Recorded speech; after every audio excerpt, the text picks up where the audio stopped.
Hello guys, welcome back to my channel. আমার চ্যানেলে তোমাদের সবাইকে স্বাগত।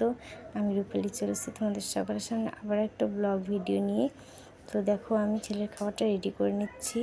তো আমার ঘরের সব কাজকর্ম হয়ে গেছে, পুজোও দেওয়া হয়ে গেছে। তো আমি রান্নাঘরে চলে এসেছি। তো দেখো, এখানে মাছ কিন্তু নুন হলুদ দিয়ে মাখানো রয়েছে। এখানে দুরকম মাছ আছে, একটা হচ্ছে রুই মাছ আর একটা হচ্ছে ঢেলা ফ্যাশা না কি যেন বলে, আমি নিজেও নাম জানি না। তো যাই হোক, এখানে তেল কিন্তু গরম হয়ে গেছে। আমি তেল দিয়ে দিলাম, তেলটা কম হয়ে গেছে। তেল ভরে তারপর তেলটা দেব। যাই হোক, আমি তেলটা দিয়ে দিলাম। আর এদিকে দেখো, উচ্ছে মাখিয়ে রেখে দিয়েছি। এই পাশে আরেকটা কড়াই বসিয়ে দিয়েছি। আমি আগে মাছটা ছেড়ে নেব।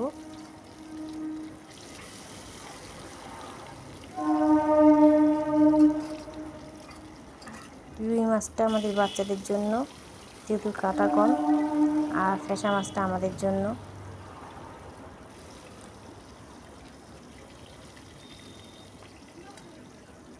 আর এদিকে দেখো, উচ্ছেগুলো আমি ভেজে নিচ্ছি।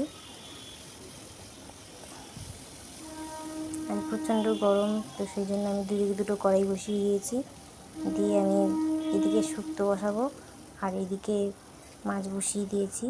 তো এদিকে দেখো, মাছ ভেজে নিয়েছি কিছুটা, আর কিছুটা মাছ ছিল আমি একেবারে দিয়ে দিচ্ছি।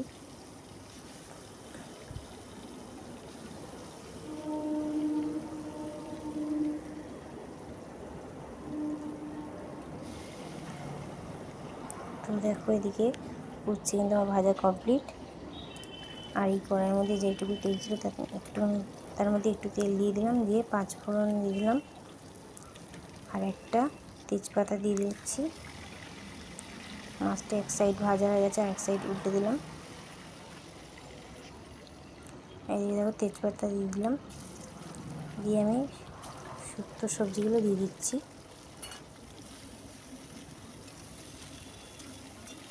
দিয়ে নুন হলুদ দিয়ে দিচ্ছি, হলুদ দিয়ে দেবো, দিয়ে একটু নেড়ে ঢেকে দেবো। 5-10 মিনিট পর আমি ঢাকা খুলবো।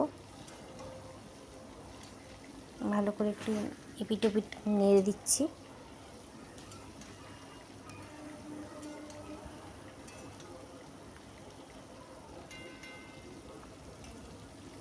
তো দেখো, আমার কিন্তু ভাজা প্রায় কমপ্লিট হয়ে গেছে।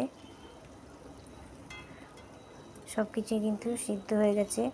আলু, পেঁপে, পটল সবই সিদ্ধ হয়ে গেছে। আমি আদা বাটাটা দিয়ে দিলাম, কারণ এর মধ্যে আর কোনো মশলা কিন্তু ভালো লাগবে না, সেই জন্য আদা বাটাটুকু আমি দিয়ে দিলাম। আর এদিকে দেখো, সব মাছ ভাজা হয়ে গেছে আমার।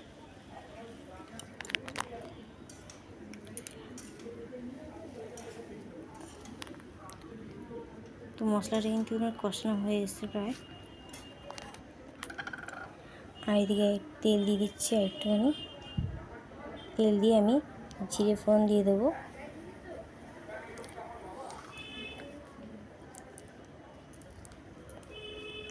একটা তেজপাতা দিয়ে দিলাম, তারপরে দিয়ে দিচ্ছি সামান্য একটু হলুদ, কারণ টমেটো দিলেই হাতে ছিটকাবে, তো সেই জন্য আমি আগে হলুদটা দিয়ে দিচ্ছি, তারপর আমি টমেটোগুলো দিয়ে দিলাম।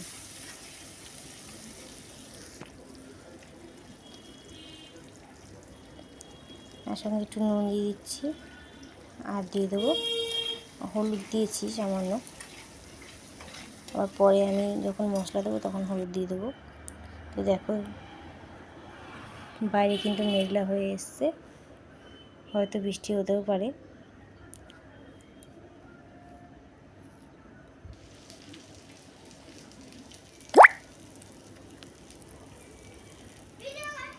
আর এদিকে দেখো, আমার কিন্তু মশলাটা আমি দিয়ে দিয়েছি।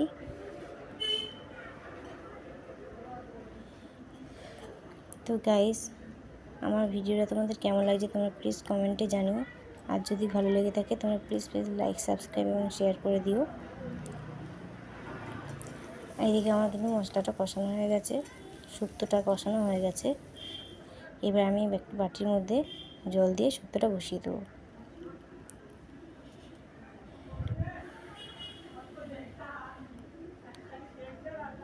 দেখো জল দিয়ে আমি বসিয়ে দিয়েছি শুক্তোটা।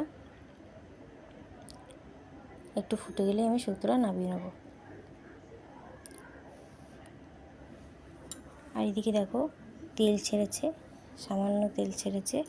এটা একটু কষাবো, যত কষাবো তত কিন্তু এর টেস্টটা ভালো হবে।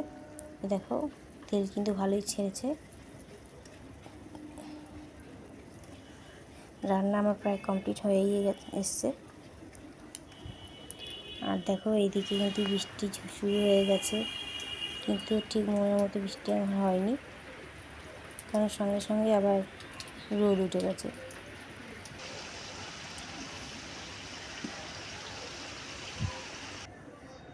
এদিকে দেখো মশলাটা কষানো হয়ে গেছে, আমি বাটির মধ্যে জল দিয়ে বসিয়ে দিয়েছি। আর এদিকে শুক্তোটাও কমপ্লিট হয়ে গেছে, আর ঝোল ফুটে গেছে, আমি মাছগুলো দিয়ে দিয়েছি। তো রান্না আমার কমপ্লিট। আর এদিকে দেখো এখন বাজে 5:30, আমি বেরিয়ে পড়েছি, বাপের বাড়িতে যাচ্ছি আমি। তো রেশন দোকানে এসেছি। তো দেখো বাপের বাড়িতে এসেই চাউমিন খাচ্ছি। মা চাউমিন বানিয়ে রেখে দিয়েছিল, তো সেই জন্য চাউমিন খাচ্ছি। তো আজ ভিডিওটা আমি এখানেই শেষ করছি। নেক্সট ভিডিওতে আবার তোমাদের সঙ্গে দেখা হচ্ছে। তো টাটা। দেখো ছেলে বদমাশি করছে। তো টাটা, বাই বাই।